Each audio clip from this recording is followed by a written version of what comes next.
இந்த ஜூலை மாதம் 23ஆம் தேதி வியாழக்கிழமை காலையில நீங்க நல்லா இருப்பீங்க. இன்னைக்கு மதியானம் நீங்க நல்லா இருப்பீங்க, சாயந்தரம் நல்லா இருப்பீங்க, ராத்திரி நல்லா இருப்பீங்க. எங்க வாழ்க்கை ஃபுல்லா நீங்க நல்லா இருப்பீங்க கர்த்தருடைய பிள்ளைகளே. ஏசப்பா வருகை வரும் மட்டும் இந்த மாம்சத்துல உயிர் இருக்கிற வரைக்கும் ஜீவகாலம் ஃபுல்லா நல்லா இருப்பீங்க, நல்லா இருப்பீங்க, ரொம்ப ரொம்ப நல்லா இருப்பீங்க. நம்பு கர்த்தருடைய பிள்ளை, நம்புங்க. ஆஸ்வதிக்கப்பட்டவர்கள் ரொம்ப ரொம்ப நல்லா இருப்பீங்க. நீங்கள் நன்றாக இருப்பதற்கும் நிம்மதியா வாழ்றதுக்கும் மன சமாதானத்தோடு இருக்கிறதுக்கும் மன உளைச்சல் இல்லாமல் இருக்கிறதுக்கும் ஒரு முக்கியமான விஷயத்தை நீங்க ரொம்ப ரொம்ப அதிகமாக கவனிக்கணும். என்ன தெரியுமா? உங்க வீட்டை சுற்றிலும் இருக்கக்கூடிய அண்டை அயலகத்தார். வாடகை வீட்டில் ஒருவேளை நீங்க குடியிருந்தீங்கன்னா உங்க ஹவுஸ் ஓனர், பக்கத்து வீட்டில் இருக்கிறவங்க, உங்க வீட்டுக்கு முன்னாடி இருக்கிறவங்க, உங்க வீட்டுக்கு பின்னாடி இருக்கிறவங்க, உங்க வீட்டை சுத்தி இருக்கிறவங்க, உங்க ஸ்ட்ரீட்ல இருக்கிறவங்க, விசேஷமா நீங்க ஆபீஸ்ல ஒர்க் பண்றீங்கன்னா உங்க கூட ஒர்க் பண்றவங்க, படிக்கிறீங்கன்னா உங்க கூடவே படிக்கிறவங்க, இப்படிப்பட்ட நபர்களா இருக்காங்க பார்த்தீங்களா? இவங்களோட உங்களுக்கு நல்ல ஒரு சமாதானமான ஸ்மூத்தான ஒரு ரிலேஷன்ஷிப் இருக்கணும், சுமூகமான உறவு இருக்கணும். இல்லைன்னு வச்சுக்கொள்ளுங்களேன், மன உளைச்சலுங்க, தேவையில்லாத மன உளைச்சல். அவங்க உங்களை பார்த்து திட்ட, சாக்கிட்டு திட்ட, டைரக்டாக திட்டாமல் சுற்றி வளைச்சி பேச, நீங்கள் இந்த பக்கம் போனீங்கன்னா அந்த பக்கமாக காரி எச்சா அந்த பக்கமாக துப்புறது, தேவையில்லாத சிலாவளி வேலையை அவங்க உங்களுக்கு பார்க்கறது, உங்கள் மனம் புண்படக்கூடிய செயல் அவங்க செய்கிறது, என்னென்ன டார்ச்சர் கொடுக்கணுமோ எல்லா டார்ச்சரும் அவங்க கொடுத்துக்கிட்டு இருந்தாங்கன்னு வச்சுக்கொள்ளுங்களேன். எப்பப்பா ஐயோ, நரகங்க அது. அனுபவிக்கிறவங்களுக்கு தெரியும். எங்கேயோ ஒருத்தன் டார்ச்சர் கொடுக்கல, கூடவே இருந்துக்கிட்டு உயிரை வாங்குவான், பக்கத்திலேயே உட்காந்துக்கிட்டு.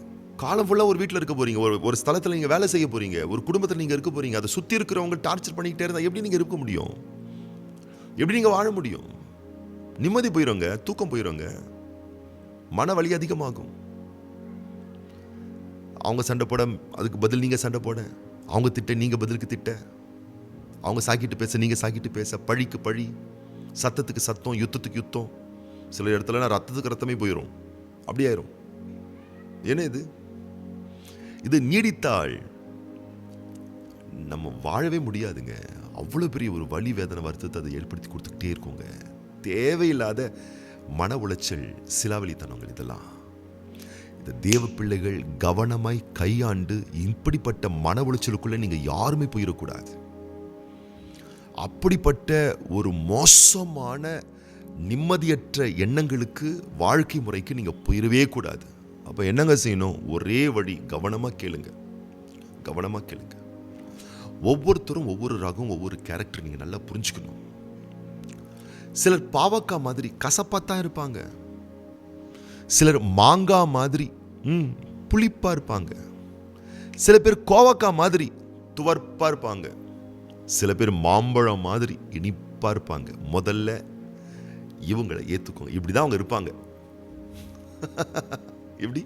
இப்படிதான் இருப்பாங்க. சில பேர் கசப்பா இருப்பாங்க, சில பேர் புளிப்பா இருப்பாங்க, சில பேர் இனிப்பா இருப்பாங்க, சில பேர் துவர்ப்பா இருப்பாங்க. மாங்காவின் புளிப்பு உங்களால மாற்ற முடியுமா? துவர்ப்பா இருக்கக்கூடிய கோவக்காவை நீங்க மாற்ற முடியுமா? அதை கையாளுறோம்ல. ஓ, கோவக்கா துவர்ப்பா இருக்கு, செய்யவே மாட்டேன்.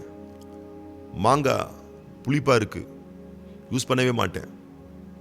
பாவக்காய் கசப்பா இருக்கு, யூஸ் பண்ணவே மாட்டேன் சொல்றோம் இல்லையே? அதை எப்படி உபயோகப்படுத்தணுமோ அப்படி அழகா கையாண்டு நம்ம யூஸ் பண்ணிக்கிறோம் இல்லையா? அப்படி நீங்கள் அணுக வேண்டும். இவங்கெல்லாம் இப்படிதான் இருப்பாங்க, சரி, அவங்கள மாற்ற முடியாது, அவங்க அப்படிதான். நம்மளை மாத்திக்கலாம்ல. எப்படி மாத்துறது? ஈசாக்க மாதிரி நீங்க மாறணும். ஈசாக்கு குடியிருந்த இடத்துல அவரை சீண்டி சிலாவளித்தனம் பண்ணி நோண்டி நுங்கெடுக்கக்கூடிய மக்கள் சுத்தி இருக்கிறான். ஆதியாகமத்தின் புஸ்தகம் 26ஆம் அதிகாரத்தை வாசித்து பாருங்கள். நிம்மதியை கெடுக்கிறாங்க. ஈசாக்குக்கு பகைக்கிறார்கள், வாக்குவாதம் பண்ணுகிறார்கள், எதிர்க்கிறார்கள், சண்டையிடுகிறார்கள், மூர்க்கத்தனத்தை வெளிப்படுத்துகிறார்கள், நிம்மதியை கெடுக்கிறார்கள். என்ன பண்ணலாம்? ஈசாக்கு என்ன பண்ணார்? சிரிச்சார். அப்படிதான் பைபிள் சொல்லுது. ஈசாக்கு என்றால் சிரிப்பு, ஈசாக்கு என்றால் நகைப்பு, ஈசாக்கு என்றால் மகிழ்ச்சி. நீங்க சிரிப்பாருங்க, அவங்களுக்காக நீங்க டென்ஷன் ஆயிராதீங்க. எளிமையான வழி நான் சொல்றேன் பாருங்க. கூடவே இருந்துக்கிட்டு, பக்கத்து வீட்டில் இருந்துக்கிட்டு, வீட்டை சுற்றி இருந்துக்கிட்டு, வேலை ஸ்தலத்தில் கூடவே இருந்துக்கிட்டு மன உளைச்சலை கொடுத்துட்டே இருக்காங்களா, அவங்கள பார்த்து சந்தோஷமாக ஒரு புன்னகைங்க. வெறுப்பேற்றுற மாதிரிலாம் சிரிக்காதீங்க. ரியலாக உண்மையான ஹார்ட்டில் இருந்து. அவங்க சில பேர் பாவக்காய் மாதிரி தான் இருப்பாங்க, சில பேர் கோவக்காய் மாதிரி தான் இருப்பாங்க, சில பேர் மாங்காய் மாதிரி தான் இருப்பாங்க, சில பேர் தேங்காய் மாதிரி தான் இருப்பாங்க, சில பேர் மாம்பழம் மாதிரி இருப்பாங்க. இப்படிதான் அவங்க, அப்படிதான். ஈசாக்கு என்னும் பெயரின் அர்த்தம் நகைப்பு, சிரிப்பு, மகிழ்ச்சி. ஹாப்பியா இருங்க. அவங்க கிட்ட அவங்கள பார்த்து சிரிங்க. உங்களுக்கு வராது, வரலன்னா அது வன்முறையா மாறும். வன்முறையா மாறக்கூடாதுன்னா ஹாப்பியா சிரிச்ச முகமா அவங்க கிட்ட போய், அவங்க என்னதான் போர்க்கொடியை பிடிச்சுக்கிட்டு இல்லை யுத்த ஆயுதங்களை எடுத்துக்கிட்டு ஃபைட் பண்ண வந்தாலும் சிரிச்ச முகமா பேசுங்க. புன்னகை மலர்ந்த அப்படிப்பட்ட முகத்தோடு நீங்க அவங்களோட கூடவே நீங்க பேசுங்க. நீங்க அப்படி பேசிட்டு இருந்தீங்கன்னா, ஈசாக்கு வாக்குவாதமே பண்ணல, ஈசாக்கு சண்டை போடல. நீங்க உங்களை சுற்றி இருக்கிறவரோட சண்டை போடாம, வாக்குவாதம் பண்ணாம, சிரிச்சா ஸ்மைலிங் ஃபேஸோட அவங்க கிட்ட நீங்க அணுகுங்க, பேசிக்கிட்டே இருங்க. என்ன தெரியுமா ஆகும்? 10 பேர் உங்களுக்கு எதிர்ப்பு தெரிவிக்கிறாங்கன்னு வச்சுக்கொள்ளுங்களேன், 10 எதிரி இருக்காங்கன்னு வச்சுக்கொள்ளுங்களேன். இந்த அணுகுமுறையை நீங்க கையாண்டீங்கன்னா, 10 பேர் இருந்தாங்களே இப்போ 9 பேர் ஆயிடுவாங்க, குறைஞ்சிரும். எதிரிகளுடைய எண்ணிக்கை குறைஞ்சிரும். இதே அணுகுமுறையை கையாளுங்க. அவங்க கிட்ட நீங்க எப்போ பேசினாலும் கைண்டா பேசுங்க, கருணையா பேசுங்க, அன்பா பேசுங்க, சிரிச்சு பேசுங்க.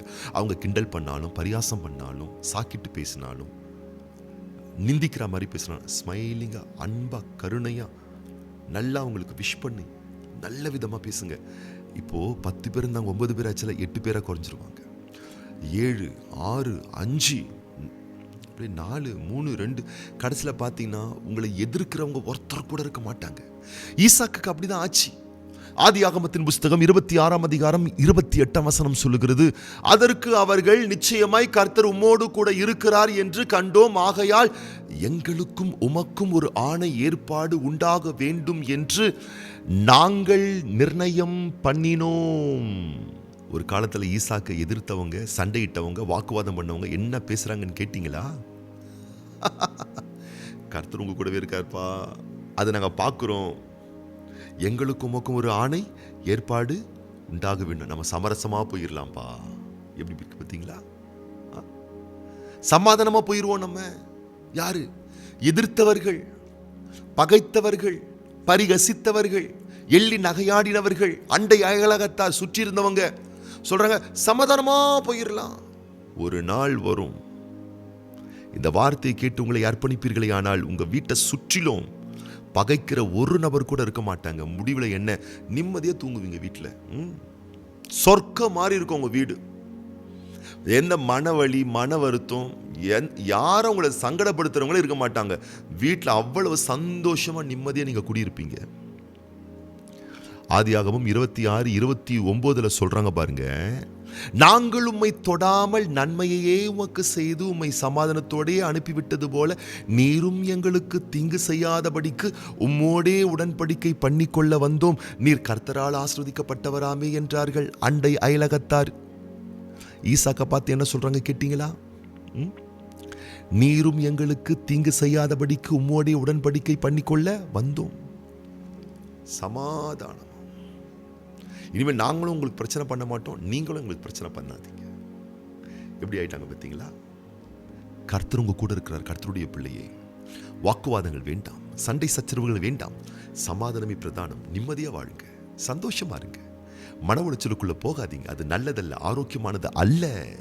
இந்த நாள், இந்த வியாழக்கிழமை, இந்த ஜூலை மாதம் 23ஆம் தேதி தேவன் தம்முடைய சகல ரகமான சமாதானத்தால் உங்களை நிரப்புவாராக. உங்களுக்காக நான் விசேஷமா ஜெபம் பண்ண போறேன். இந்த நேரத்தில் இன்றைக்கு பிறந்த நாள் காண்கின்ற நம்முடைய அன்பு சகோதரர் இ ஜெபராஜ், அன்பு சகோதரர் பி செல்வராஜ் மற்றும் இன்னைக்கு திருமண நாள் காண்கின்ற பிள்ளைகளுக்காக நம்ம ஜெபம் பண்ண போறோம். கண்களை மூடி நம்ம ஜெபம் பண்ணலாமா? பரலோக பிதாவே, இந்த ஜூலை மாதம் 23ஆம் தேதி வியாழக்கிழமை இந்த காலையில இந்த வார்த்தை கேட்டுக்கொண்டிருக்கக்கூடிய ஒவ்வொரு பிள்ளைகளையும் வலக்கரம் நீட்டி தொட்டு நீர் தாமே ஆசீர்வதிப்பீராக. அண்டை அயலகத்தார் சுற்றியிருக்கிறவர்களோடு சமாதானமான நிம்மதியான ஒரு உறவு கொண்டு வாழ்வதற்கு ஏதுவான சத்தியத்தை கற்றுக் கொடுத்தீர். அதை நடைமுறைப்படுத்த ஒவ்வொரு பிள்ளைகளுக்கும் கிருபைகள் தருவீராக. இந்த வார்த்தையை கேட்ட ஒவ்வொரு பிள்ளைகளையும் பலப்படுத்தும், மேன்மைப்படுத்தும், நன்மைகளால் முடிசூட்டும், வர்த்திக்க பண்ணும், வாழ்ந்திருக்க செய்யும். சமாதானமும் நிம்மதியும் உடைய பிள்ளைகளை சூழ்ந்து கொள்ளட்டும். ஒருவேளை வாக்குவாதங்கள் அதிகரித்து அண்டை அயலகத்தோரோடு தேவையற்ற மனத்தாங்களோடு உடைய பிள்ளைகள் மன வழிகளோடு வாழ்ந்து கொண்டிருப்பார்களே, ஆனால் இன்றைக்கு ஒரு பெரிய சமாதானம் உண்டாகும்படி செய்வீராக, சமரசம் உண்டாகும்படி செய்வீராக. சுற்றி இருக்கிறவர்கள் நடுவில் உடைய பிள்ளைகள் நிம்மதியோடு வாழ்வதற்கான சூழல்களை படைத்த தேவன் ஏற்படுத்தி கொடுக்க வேண்டும் என உடைய பாசம் மிகுந்த கரத்தில் ஒப்பு கொடுத்து மனதார உடைய பிள்ளைகளை வாழ்த்தி நாங்கள் ஆஸ்வதிக்கிறோம். தேவனே, இன்றைக்கு பிறந்த நாட்கள் காண்கின்ற, திருமண ஆண்டுகள் காண்கின்ற ஒவ்வொரு பிள்ளைகளுக்காக நாங்கள் ஜெபிக்கிறோம். ஆண்டுகளையும் வருடங்களையும் நன்மைகளால் முடிசூட்டுகிறவரே, அன்பான பிள்ளைகளுக்கு நீங்க தந்திருக்கக்கூடிய ஆண்டையும் வருஷத்தையும் அனைத்து ரகமான நன்மைகளால் முடிசூட்டி நீருடைய பிள்ளைகளை கனப்படுத்தி ஆசீர்வதிக்க வேண்டுமென அன்பின் திருக்கரத்தில் ஒப்பு கொடுத்து அர்ப்பணித்து ஆசீர்வதித்து ஆண்டவர் இயேசு கிறிஸ்துவின் ஆசீர்வதிக்கப்பட்ட நாமத்தினாலே வாழ்த்தி ஜெபிக்கிறோம் எங்கள் நல்ல பிதாவே. ஆமீன். நல்லா இருப்பீங்க. இன்னைக்கு நீங்க ரொம்ப ரொம்ப நல்லா இருப்பீங்க.